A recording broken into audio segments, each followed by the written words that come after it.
எல்லா வல்ல எம்பெருமான் அருள்மிகு வழிகாட்டு மாளிகைப்பாறை கருப்பசாமி பெரும் திருவருளை நோக்கி இந்த ஸ்தலத்திலே கூடியிருக்கிற எல்லா பக்தர்களுக்கும் நம்மளது கருப்பசாமியினுடைய அருள் நிறை காட்சிகளை,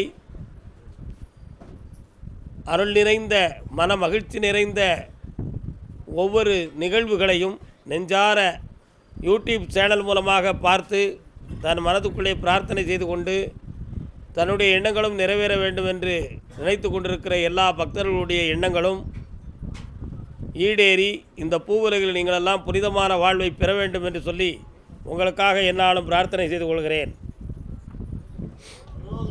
வாழ்க வாழ்க வாழ்க. சொந்தம், பற்று, பாசம் இந்த மூன்றும் தான் மனிதனுடைய துயரத்துக்கு காரணம் என்று எல்லா முனிவர்களும் எல்லா துறவிகளும் எல்லா ஞானிகர்களுமே சொல்லிவிட்டார்கள். ஆனால் அதை வெறுத்தவர்களும் பலர், ஏன் இப்படி சொல்லிவிட்டார்கள் என்று சிந்தித்தவர்கள் பலர், அதை அனுபவப்பட்டு சொன்னது சரிதான் என்று முயன்று அதை தன் மனதுக்குள்ளே ரசித்து கொண்டவர்களும் பலர். ஆனால் இப்படி சொன்னதுதான் சரி என்று முடிவெடுத்து தன்னை மெய்ப்படுத்தி கொன்றவர்களும் பலர். இப்படி பற்பல விஷயங்களும் தோன்றியிருக்கிறது என்றால் அது அவரவருடைய அனுபவத்தில் வந்த விஷயம்தான்.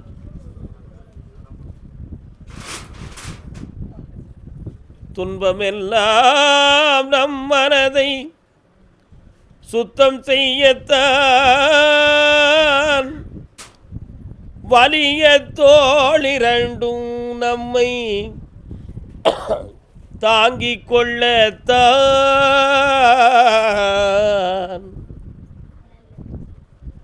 மக்கள் மனை சுற்றமெல்லாம் பற்று வைக்கத்தான், மக்கள் மனை சுற்றமெல்லாம் பற்று வைக்கத்தான், பற்று வைப்பதெல்லாம் என்றோ ஒரு நாள் விட்டுவிடத்தான், விட்டுவிடத்தான். இன்பத்தில் மனிதனுக்கு திமிரு வரும், சந்தோஷத்தில் மனிதனுக்கு ஆணவம் வரும், மகிழ்ச்சியில் தான் தான் பெரியவன், தான் தான் சிறந்தவன், தான் என்ற அகந்தை வரும். ஆனால் அதே அகந்தை என்னைக்கு குறையும்னா, மெல்ல மெல்ல துன்பம் அவனை தழுவிடுதுன்னா திமிரு அடங்கிரும். அடுத்தவனை அடிக்கடி அடிக்கிறதுக்கு ஓங்கிறதுக்கு கை நீளும். 4 நேரம் மலம் கழிச்சிட்டாங்கன்னா சோர்ந்து கீழே விழுந்துருவான், ஊனிக்கிட்டு கையை ஊனிக்கிட்டு எந்திக்க பிளம்புலாவில் ஆயிடுவான். அது ஒரு துன்பந்தான். பணத்தால் எதையும் சாதிக்க முடியும் அப்படிங்கிற ஒரு திமிர் இருக்கும். சரியான ஒரு சட்டத்தில் போய் மாட்டிக்கிடுவான், எந்த பணம் கொடுத்தாலும் மீட்ட முடியாதுன்னு. அன்னைக்கு பணம் தோற்று போகும், அங்கே தர்மம் வென்று நிற்கும். அது ஒரு துன்பந்தான். அதனால தான் சொன்னால், துன்பமெல்லாம் நம் மனதை சுத்தம் செய்யத்தான். அதனால் துன்பத்தை கண்டு துவளப்பக்கூடாது, துன்பத்தை கண்டு துவண்டு விழுந்து விடக்கூடாது, துன்பத்தை கண்டு பயந்து ஒதுங்கி விடக்கூடாது. அதை ஃபேஸ் பண்ணுறது எப்படி, அதை வெற்றி காண்பது எப்படி, அதை வெல்லுவது எப்படி என்ற எண்ணமும் மன தைரியமும் இருக்கணும். அதான் துன்பமெல்லாம் நம்மை சுத்தம் செய்யத்தான். புரியுதா? மக்கள் மனை சுற்றமெல்லாம் பற்று வைக்கத்தான். மக்கள், என் பிள்ளை, என் பேரன், என் பேத்தி, என் மனைவி, என் வீடு, என் தோப்பு புஞ்சை சொத்து காப்பு அப்படி என்பது எல்லாம் நம்ம மனதுக்கு நம்ம வளைத்து கொண்ட ஒரு பாசத்தின் சுமைகள். தோப்பில் இன்னொருத்த மாடு மேய்ஞ்ச உடனே அந்த மாட்டை யார் மாடுன்னு தெரியாது, ஆனால் எவமுல அங்கே மாட்டை விட்டுருக்கம்பான். ஆனால் மாட்டை விட்டு அவன் வயசுக்கு மூத்தவனாக இருப்பான். அவனை ஏன்னு சொன்னது எது? தன்னுடைய தோப்புங்கிற ஒரு பற்று. புரியுதா? அந்த சொத்து மேலே வைத்த பற்று. மாட்டை விட்டுருக்கவன் தன் வயதுக்கு மேலானவனா, அவனை ஏன்னு சொல்லலாமா சொல்லக்கூடாதா என்ற சிந்தனையை கூட சிந்திக்காமல் எவன் நாங்கள் மாட்டை விட்டுருக்கதே அப்படின்னு சொல்லுவோம். உண்மையா? ஒன்று. தன்னுடைய மனைவியை ஒருத்தன் குறை சொல்லிட்டான்னா அருவாளை தூக்கிட்டு வாடுவான். ஆனால் இவன் இன்னொருத்தன் முன்னாடி 1000 குறை சொல்லுவான். நம்முடைய பிள்ளை குற்றம் செஞ்சுன்னா அந்த குற்றத்தை திருத்தணும்னு சொல்லி ஒரு தகப்பை முயன்றான்னா அவன் உத்தமன். என் பிள்ளை அப்படி தான் செய்வான், நீ என்ன செய்வியோ பார்த்துக்கலாம் அப்படின்னு பெரிய பெரிய பெரும் புள்ளிகளே இருக்காங்க. பிள்ளைகளை தப்பு செய்ய விட்டு பார்த்து ரசிக்கிறவங்க. அது என்னது, நம்ம பிள்ளை இந்த உலகத்தில் சுதந்திரமாக வாழட்டும்னு சொல்லி. ஏன் இன்னொருத்தன் பிள்ளையுடைய சுதந்திரத்தை உன் பிள்ளை போய் கெடுத்துட்டானே, அதை பற்றி என்னைக்கா நீ உணர்ந்தியா? இல்லை. அது என்னது, தன் பிள்ளைகள் மீது வைத்த பற்று. அந்த பற்றிலே தவறுகளை தீர்க்க வேண்டும் என்ற எண்ணம் அவனுக்கு வரலை. அப்போ அந்த பற்றுக்குள்ளே அதர்மம் நிறைஞ்சிடுதுன்னு அர்த்தம். அதர்மம் நிறைஞ்சிடுது. பட்டினத்தார் என்ன சொன்னார் அருமையா? பக்தி கொண்டாடுவோம், தெய்வ பக்தி கொண்டாடுவோம், பவசாகரத்திலே விழுந்து. பவசாகரம்னு பவம்னா பிறவி, சாகரம்னா கடல். பிறவி கடலில் போய் மனுஷன் விழுந்துருதான். கடைசியில் எல்லாம் உணர்ந்து நிற்கும் பொழுது, நம் நாடு எங்கே, நம் வீடு எங்கே, காப்பு நஞ்சை எங்கே, தோப்பு புஞ்சை எங்கே, அதிகாரம் எங்கே, வியாபாரம் எங்கே, மனைவி மக்கள் எங்கே, வைத்த ரொக்கம் எங்கே, வாங்கின வட்டி எங்கே, எங்கே இருப்பு பெட்டி எங்கே, இவையெல்லாம் கூட வருமோ அங்கே. எதுப்பா கூட வரப்போகுது?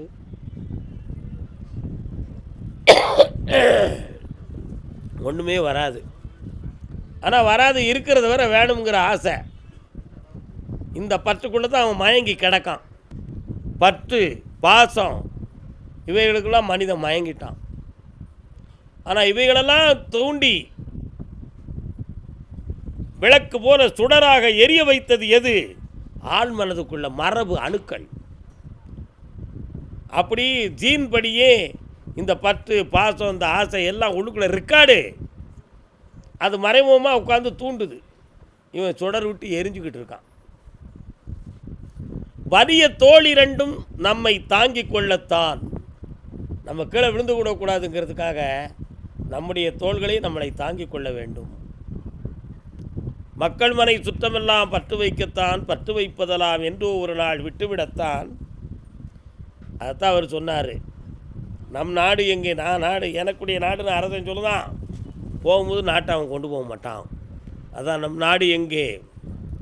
என் வீடு மாளிகை இருக்கு, என் வீடு எங்கே, வரப்போதா? வராது. தோப்பு புஞ்சை எங்கே, வரப்போதா?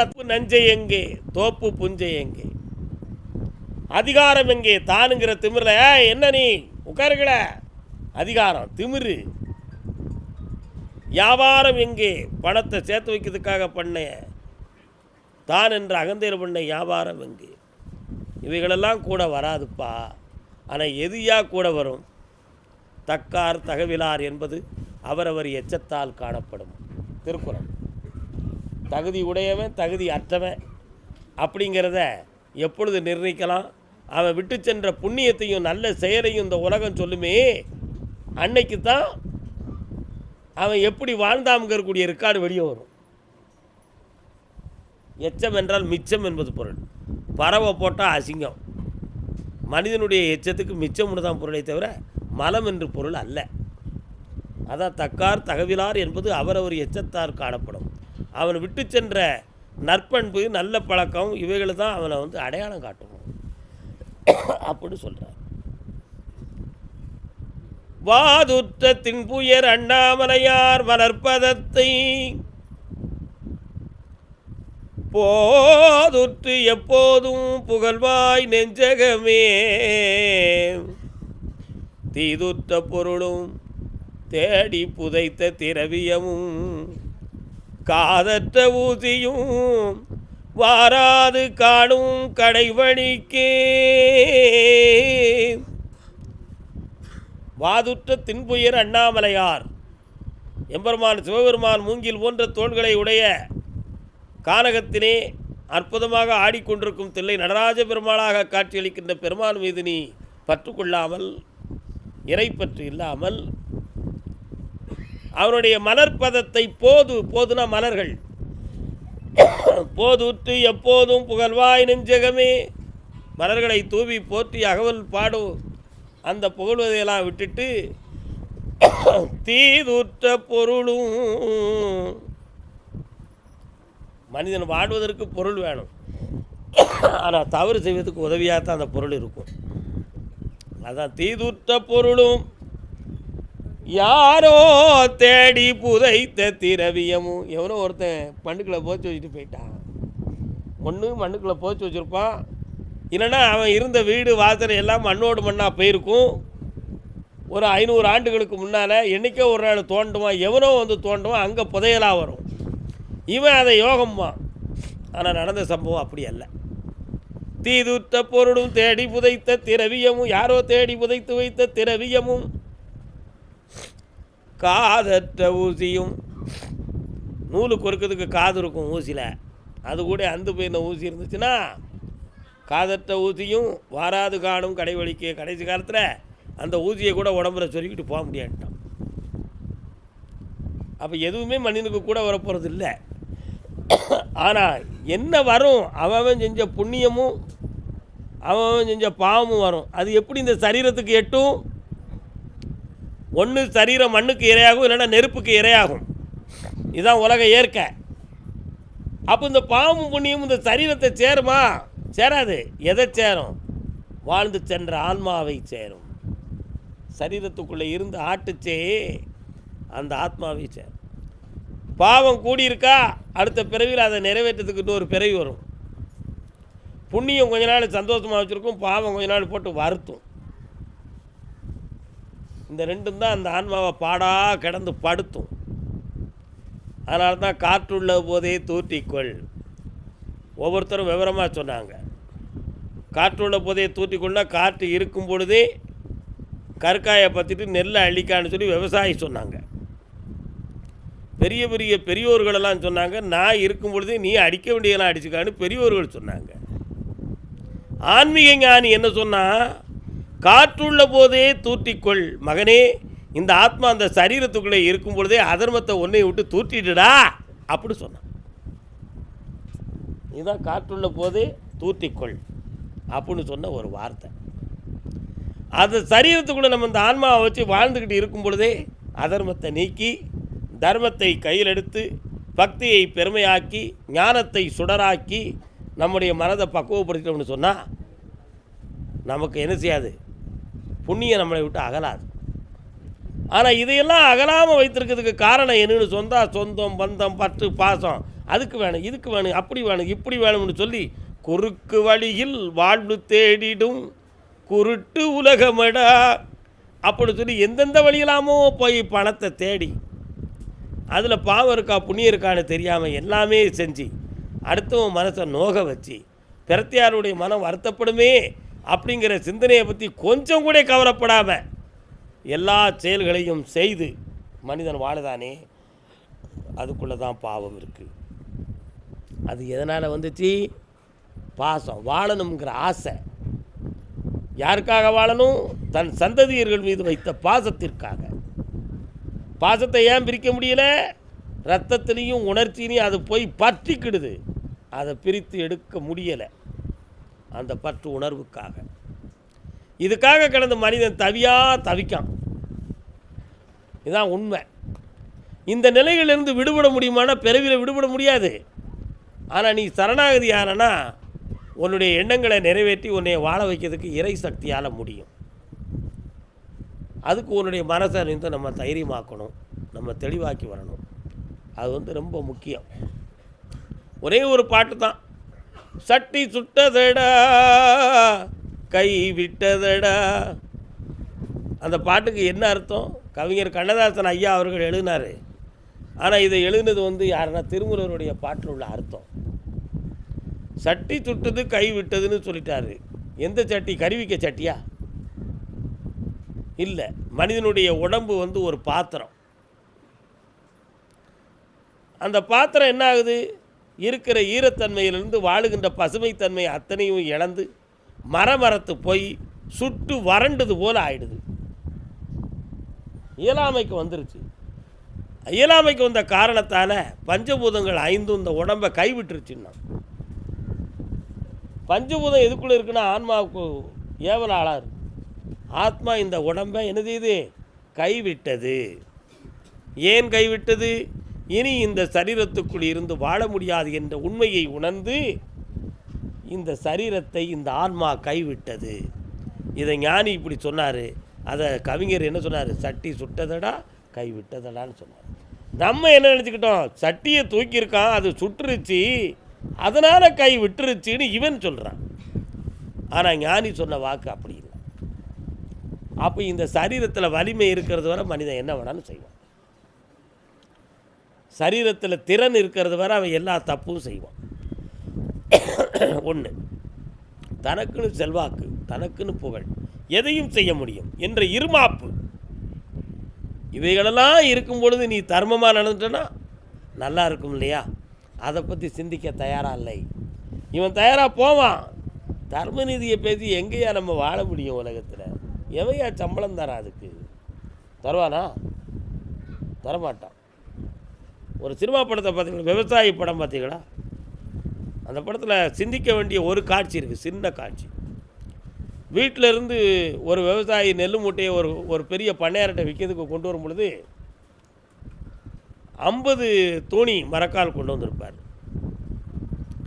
முதலாளி முன்னால் போட்டு அளக்கும் பொழுது பார்த்தீங்கன்னா அது 40 தூணி தான் இருக்கும்.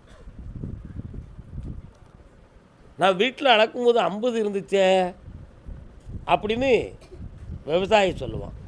நீ ஒழுங்காக அளந்திருக்க மாட்டடா அப்படின்னு வாங்குறவர் சொல்லுவார். உடனே அவர் மகன் வருவார், கதாநாயகன், இருங்க ஐயா நான் அளக்கிறேன், இப்போ பாருங்கள் 50 துணி அளந்து காட்டு தான் பாருங்கள். வீட்டுக்குள்ளே இருந்த ஒரிஜினல் துணியை எடுத்து வந்து அவர் அளப்பார். முதலாளியுடைய மகன் 50 துணி அப்படி இருக்கும். அப்போ வியாபாரி என்ன செஞ்சுருந்தார்? 10 துணியை மறைக்கக்கூடிய ஒரு மரக்காலை எடுத்து வைத்து 40ஆக அளந்தார். அங்கு இருந்தது தான் அதர்மம், பணத்தின் ஆசை. புரியுதா?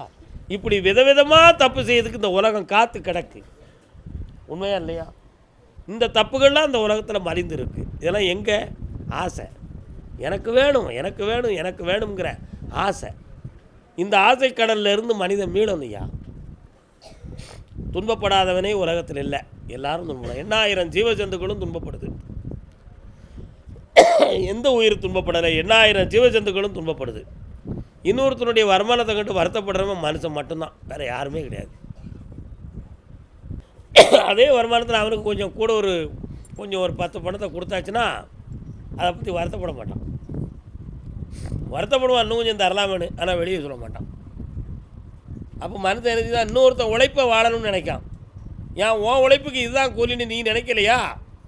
சிந்திக்கிறதுக்கு நீ மறந்துட்டியா? எடுத்து அடுத்தவரை பற்றி என்ன சிந்தனை?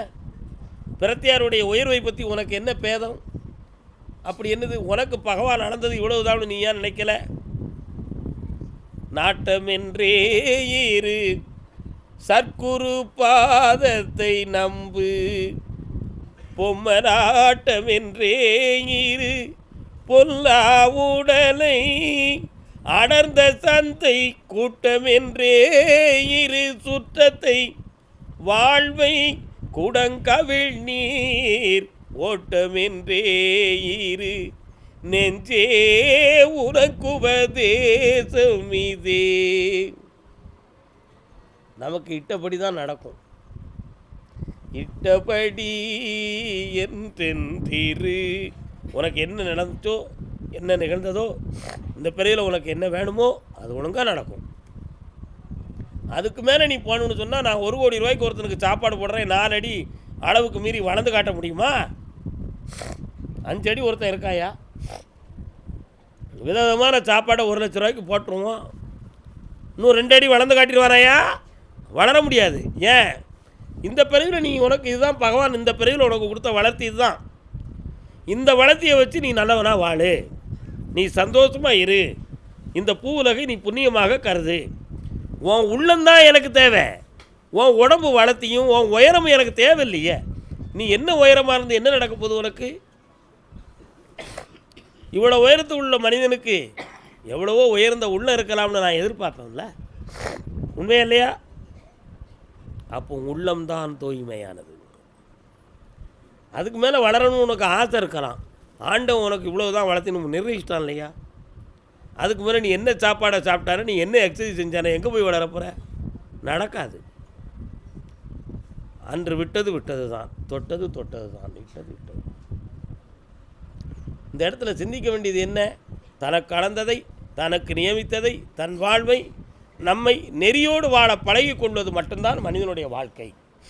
தேவையில்லாமல் பற்றும் பாசமும் சொந்தம் பந்தம் என்ற ஆவலும் அதிகமாக நம்ம வைத்திருக்கிற பொழுது அதிலிருந்து வாழ்ந்து காட்டணுங்கிற ஆசையில் பல தவறுகளை செய்யணுங்கிற எண்ணம் மனிதனுக்கு வருது. அதனால் ஆசை பாசம் நம்ம துன்பத்துக்கு காரணம். அதிலிருந்து விலக முடியுமானா முடியாது தான், சராசரி மனிதனால் முடியாது. ஆனால் முடியாது என்றாலும் உன்னால் நெறியோடு வாழ முடியும் என்பதை நீ மறந்துவிடக்கூடாது. யார் எல்லாரும் துறவியாயிட முடியுமா? வாழதுக்கு வரங்கட்டு வந்திருக்க இடத்துல எல்லாரையும் சன்னியாசியாக போகணும் நான் வரம் கொடுக்க முடியுமாயா? முடியாது. வாழ வேண்டும், நெறியோடு வாழ்வாயாக, நீதியோடு இருப்பாயாக. உனக்குன்னு ஒரு மனசாட்சியை வச்சுக்கா, அந்த மனசாட்சிப்படி நீ நல்லா வாழணும். அதுதான் உண்மை, அதுதான் மிகவும் சரி. இந்த நிலை தான். அதான் ஒரு பாட்டு பார்த்தீங்களா, எத்தனை பெரிய மனிதனுக்கு இத்தனை சிறிய மனம் இருக்கு, எத்தனை சிறிய பறவைக்கு எத்தனை பெரிய அறிவு இருக்கு. பறவை சிறியது, ஆனால் அறிவு உயர்ந்தது. எப்படி அறிவு உயர்ந்தது? இங்கேருந்து தான் இருக்கிற வானத்தில் பறந்துக்கிட்டு இருக்கும், தன்னுடைய தங்கும் இடம் எங்கே இருக்குன்னு சொல்லி அவ்வளோ தூரத்துக்கு சிந்திச்சு கரெக்டாக அதே இடத்துக்கு போய் இறங்கிடும். ஆகாயத்தில் பறந்து போய்கிட்டு இருக்கும், தனக்கு தேவையான இறை எங்கே இருக்குன்னு பார்த்து சரியாக அந்த இடத்துல வந்து இறங்கிடும். அப்போ சிறிய பறவை பெரிய அறிவு, ஆனால் உயர்ந்த மனிதன் சிறிய அறிவு. அப்போ உயரத்துக்கும் அறிவுக்கும் தொடர்பே கிடையாது, மனத்துக்கும் அறிவுக்கு தான் தொடர்பு. அறிவு என்பது பிறவியின்படி வரக்கூடியது, நல்லா புரிந்து கொள்ள. அறிவு என்பது பிறவியின்படி வரக்கூடியது, உயரம் என்பது டிஎன்ஏ படி வரக்கூடியது. ஆகையினால் எல்லாரும் உருவத்தை பார்க்காமல் உள்ளத்தை பாருங்கள். பிறர் உள்ளத்தை பார்ப்பதற்கு முன்பு உங்கள் உள்ளத்தை நீங்கள் உணர்ந்து பாருங்கள். இந்த உள்ள எந்த அளவுக்கு தெளிவாக இருக்குங்கிறத உணர்ந்து பாருங்கள். தன்னை ஒருத்தன் உணர்ந்து விட்டால் அவன் தரமுடையவன் ஆவான். மற்றவன் குற்றத்தை அவன் பார்க்கவில்லை என்றால் அவன் மாசற்றவன் ஆகிவிடுவான். இந்த மனம் எப்பொழுது தூய்மையாகிறதோ அப்பொழுது தூயவனாகிய இறைவன் நமக்கு ஒளிமயமாக இருக்கிறான். மாசில்லாத மனதில் ஈசன் எந்நாளும் குடியிருப்பான். அருள்வாக்கை தொடங்குவோம், ஆனந்தமடைவோம். வாழ்க.